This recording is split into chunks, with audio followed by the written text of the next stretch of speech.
Olá, graça e paz, tudo bem? Eu sou o pastor Salatiel Silva e este é o canal Ideia de Jesus Cristo.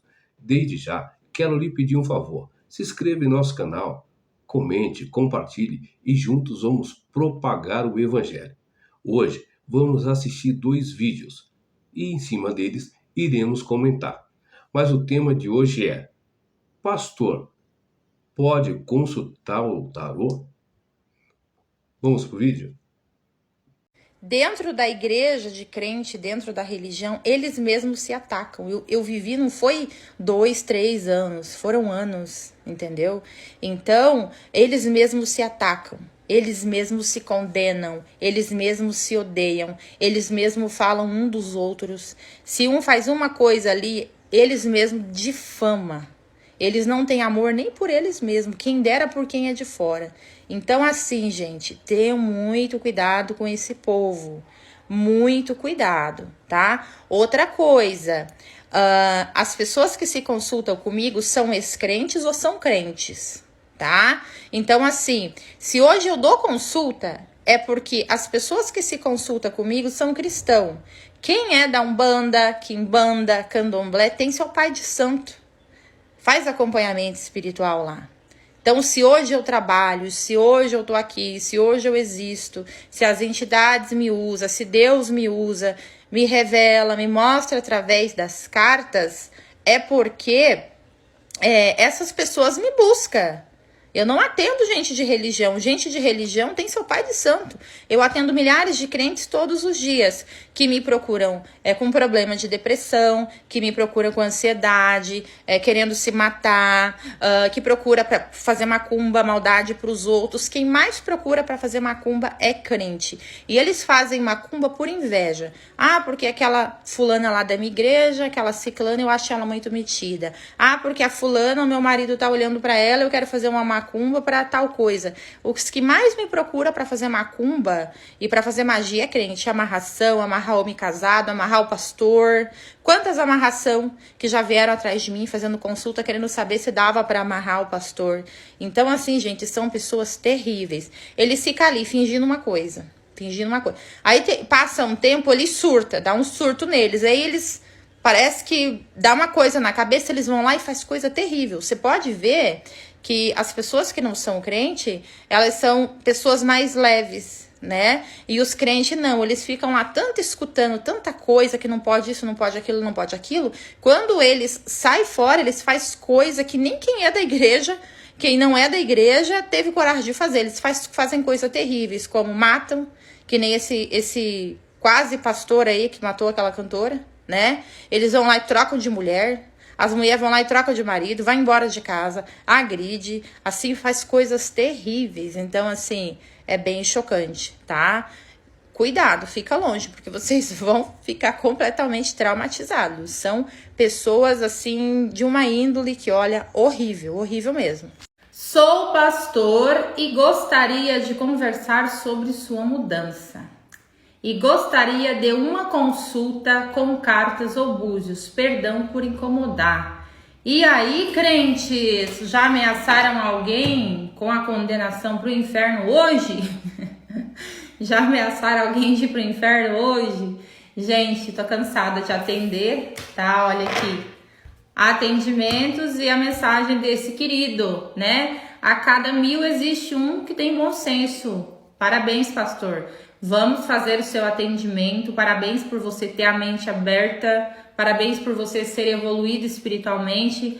Parabéns pela educação que você tem, tá? E vamos fazer sua consulta. Vamos aí ver o que é espiritualidade, o que Deus tem para dizer sobre a sua vida. Tenho certeza que você tem um discernimento espiritual muito grande, tá? E tenho certeza que você é uma pessoa que vai evoluir cada vez mais espiritualmente e que você vai conseguir aí ajudar muitas pessoas, porque você tem uma espiritualidade muito mais evoluída que qualquer um.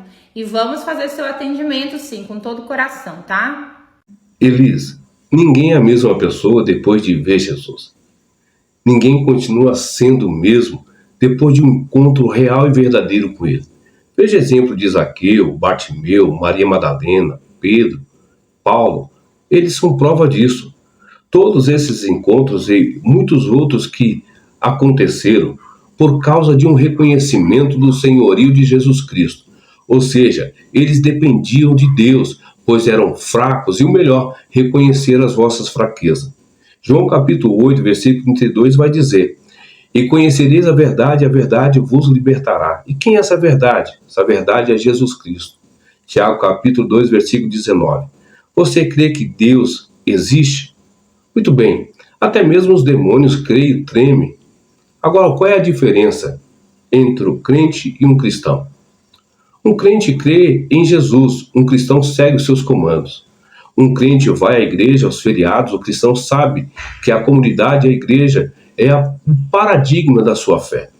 Um crente lê a Bíblia quando as coisas ficam difíceis para ele. Agora um cristão lê a Bíblia regularmente, sabendo que é o alimento diário da sua alma.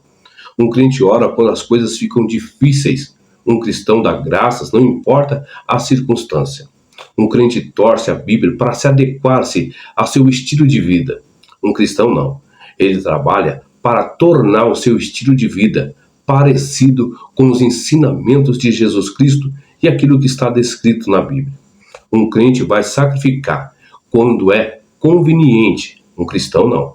Ele vai sacrificar, não importa o resultado potencial.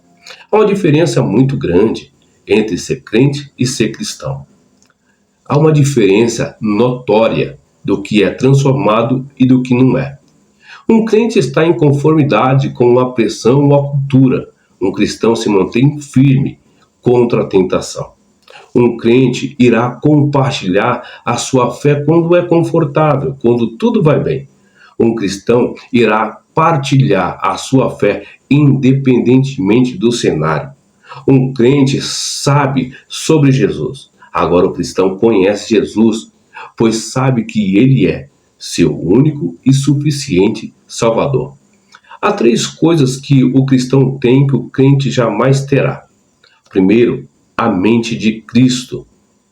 É o que está descrito lá em Mateus capítulo 5, versículo 44, a qual dissemos: amai-vos os vossos inimigos e orai pelos que perseguem.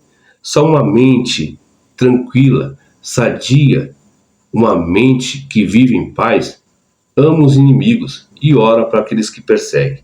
Segunda coisa que o cristão tem e o crente não tem: coração ensinado. E voltamos de novo a esse versículo, a qual é um dos mandamentos de Deus. Amai a Deus sobre todas as coisas e o seu próximo como a ti mesmo. Então, independente do lado que a pessoa está fazendo mal ou não para nós temos que amá-lo e orar por eles. Terceiro, corpo fortalecido, firmado na palavra. Salmo 125, os que confiam no Senhor, ou seja, os que conhecem o Senhor, de andar com Ele, são como os montes de Sião que não se abalam, mas permanecem para todos sempre. Ele está firmado. Quem está firmado no Senhor, ele não se abala, ele permanece independente dos ataques. Essa é a diferença, senhora Elis, de ser crente e de ser cristão. Talvez, quando a senhora frequentava a igreja, a senhora era uma crente, ou seja, continua sendo crente. Mas que Deus possa trazê-la de volta e reconhecê-lo como o único e suficiente Salvador da sua vida. Porém, cada um dará conta de si. Não quero aqui falar que a senhora está certa ou está errada. A sua verdade é essa. Porém, a minha verdade é aquilo que Cristo deixou, relatado na Sacra Escritura. Agora, sobre esse pastor que lhe procurou, posso dizer, ele jamais foi um sacerdote. Pois um sacerdote que conhece o seu Deus jamais iria recorrer a outro Deus.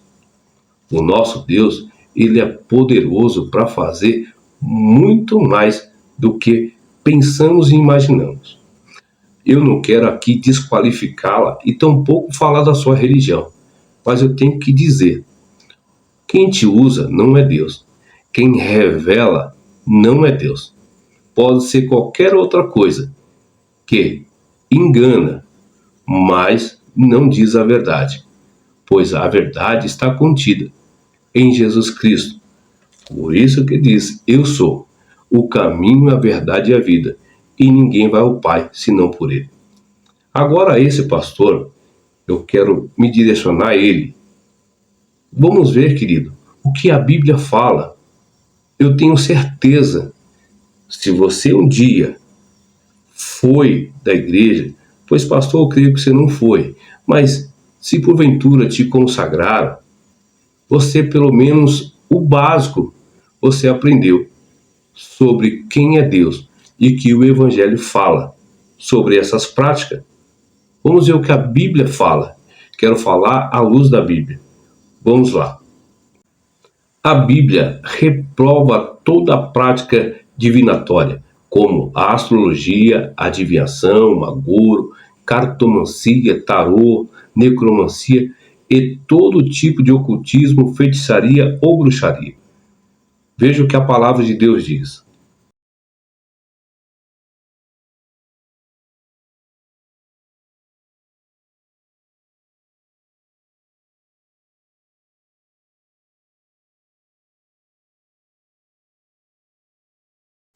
Deus é o Criador da vida e do universo. Todos os astros foram criados por ele. Levantai ao alto os olhos e vede quem criou essas coisas. Aquele que fez sair o exército das estrelas, todas bem contadas, a quais ele chama pelo nome, por ele ser grande em força e forte em poder. Nem uma só vem faltar. É isso que está descrito em Isaías 40, versículo 26. A Bíblia ensina que somente Deus pode anunciar coisas do futuro, pois somente Ele é conhecedor de todas as coisas.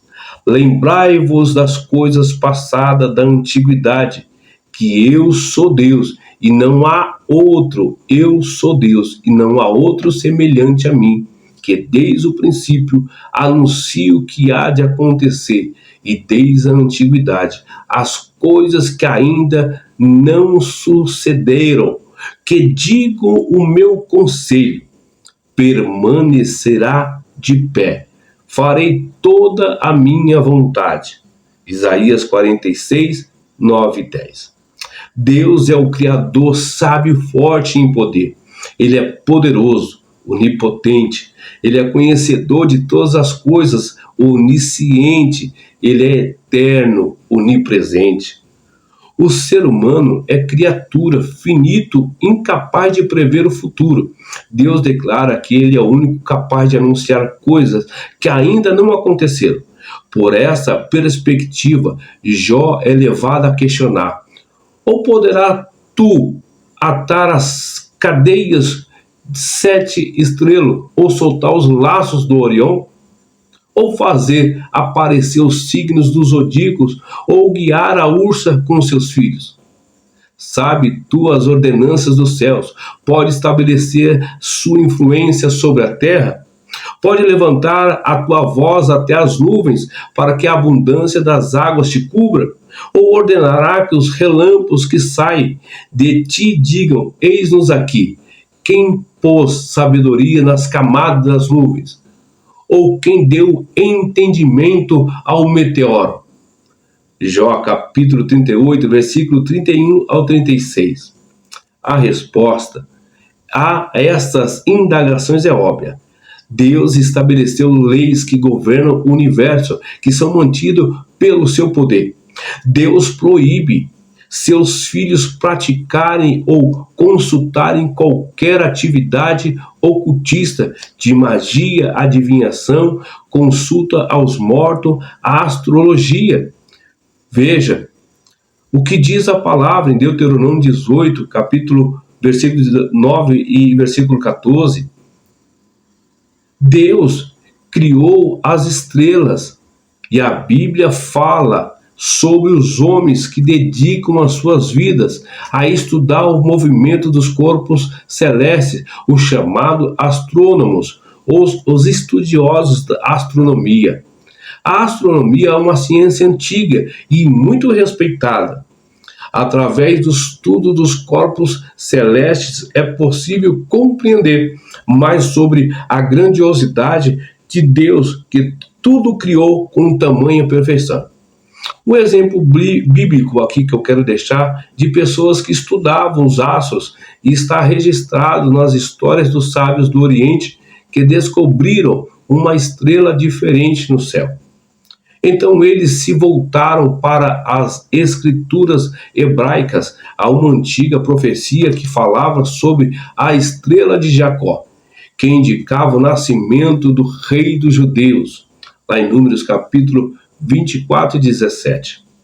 Tendo, pois, nascido Jesus em Belém da Judéia, no tempo do rei Herodes, eis que viram do Oriente a Jerusalém uns magos que perguntavam: onde está aquele que é nascido rei dos judeus? Pois do Oriente vimos a estrela e vimos adorá-lo. Mateus capítulo 2, versículo 1 e versículo 2.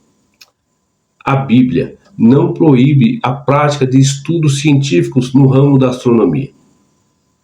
Ao contrário, somos encorajados a olhar para o alto e contemplar a beleza que Deus criou no espaço. Isaías 40, versículo 26. O que Deus proíbe é a prática da adivinhação, predição ao futuro. A astrologia é uma pseudociência, ou seja, uma ciência falsa, apoiada por religiões ligadas à feitiçaria que estabelece uma relação entre os astros e os acontecimentos terrestres e na vida de pessoas que estão desorientadas. Uma das ideias básicas da astrologia, talvez o seu pilar fundamental, é de que os eventos na Terra estão relacionados aos movimentos dos planetas no céu, ou de forma explícita que o posicionamento dos astros no momento do nascimento de uma pessoa determinam não apenas o seu caráter, mas também o seu destino. Tais ideias são totalmente contrárias ao que a Bíblia diz. Não pode estabelecer nenhuma relação entre os posicionamento dos astros e a personalidade de um indivíduo, ou seja, de uma pessoa, nem predizer o seu destino. A Bíblia é categórica em reprovar toda a prática divinatória de astrologia, adivinhação, agouro, cartomancia, tarô, necromancia e todo tipo de ocultismo, feitiçaria ou bruxaria. A Bíblia é explícita a dizer isso. Deixa-te de estar com os teus encantamentos e com a multidão das tuas feitiçarias que has defadigado desde a tua mocidade, e ver se pode tirar proveito ou, porventura, pode inspirar terror. Cansar-te na multidão dos teus conselhos. Levantar-se, pois agora, e te salvem os astrólogos que contemplam os astros, e os que das luas novas prognosticam o que há de vir sobre ti. Eis que são como restolho, o fogo os queimará, não poderão livrar-se do poder das chamas, pois não é um braseiro como as esquentar, nem fogo para se assentar junto deles. Isso não são minhas palavras, não sou eu que estou dizendo, é o que está na Bíblia, Isaías 47, 12. A Bíblia fala da existência de astrólogos em Babilônia. Lá eles eram considerados videntes ou adivinhadores que supostamente faziam as suas profecias baseadas em posições dos astros, lançando sortes boas e más. A única diferença deles para os feiticeiros é que eles não lançavam encantamentos. Era a única diferença. Os astrólogos e os feiticeiros eram como sacerdotes da época. E, conjuntamente, quando se unia, se oficializavam a religião politeísta dominante e suas forças sobrenaturais. Os feiticeiros temiam a sabedoria dos astrólogos, e os astrólogos temiam os encantamentos dos feiticeiros. Mas, em conjunto, unidos, conseguia normalmente os seus objetivos. Entretanto, diante de um pesadelo intrigante que o rei Nabucodonosor tivera, foi demandado dos sábios, adivinhadores e astrólogos, no reino, que lhe contassem o conteúdo do sonho e o seu significado. Não houve um sequer que pudesse atender o pedido do monarca. Então ele expediu um decreto de morte contra todos os sábios e adivinhos e astrólogos da Babilônia. Até que então surge um jovem chamado Daniel, fiel a Deus e guardador dos seus mandamentos. Quando soube, pediu uma entrevista e o rei o solicitou. Tempo para poder orar e consultar o Deus Criador. E em resposta de oração, Deus revelou o sonho e a sua interpretação a Daniel e disse ao rei Nabucodonosor: o mistério que o rei exige, nem encantadores, nem magos, nem astrólogos podem revelar ao rei. Mas há um Deus no céu, a qual revela mistérios, pois fez saber ao rei Nabucodonosor que não há de ser nos últimos dias. Isso está descrito lá em Daniel capítulo 2, versículo 27 e 28. Portanto, a astrologia é uma prática que Deus não aprova, pois somente o Criador pode revelar e predizer coisas que ainda não sucederam. O cristão fiel não se envolve com nenhuma ciência oculta e nem com a astrologia. A nossa confiança deve ser colocada em Deus e em sua palavra, ou seja, na Bíblia Sagrada. Olha o que diz a palavra: eu sou Deus e não há outro, e não há outro, e eu sou Deus e não há outro semelhante a mim, desde que o princípio anuncio o que há de acontecer, e desde a antiguidade, coisas que ainda não sucederam, e que digo: o meu conselho permanecerá de pé, farei toda a minha vontade. Isaías 46, versículo 9 e versículo 10. Aqueles que confiarem em Deus, depositarem a sua fé na provisão do Evangelho, herdarão a vida eterna. Aos que rejeitarem a salvação, sofrerão a condenação do juízo final. Bem-aventurado é aqueles que lavam as suas vestes no sangue do Cordeiro, para que tenham direito à árvore da vida e possam entrar na cidade pelas portas. Ficarão de fora os cães, os feiticeiros, os adúlteros, os homicidas, os idólatras e todos que amam e praticam a mentira. Isso é Bíblia, não sou eu. Apocalipse capítulo 22, versículo 14 e versículo 15. Aqui, ele diz: eu não quis falar sobre a sua religião, tampouco com você, mas sobre essas tais pessoas que você insiste em dizer, os crentes. Pode ser que você receba muito crente, mas aquele que é nascido do Espírito e conhece o Deus que serve, jamais recorrerá à prática que você exerce. Mas que Deus te abençoe. Espero que não se sinta ferida, pois a palavra de Deus ela não pode ser escondida, até porque ela não é oculta, ela é revelada. Que Deus abençoe. Mais uma vez, peço a todos os meus amigos, se inscrevam no nosso canal, comente, compartilhe e siga-nos nas redes sociais. Que Deus vos abençoe.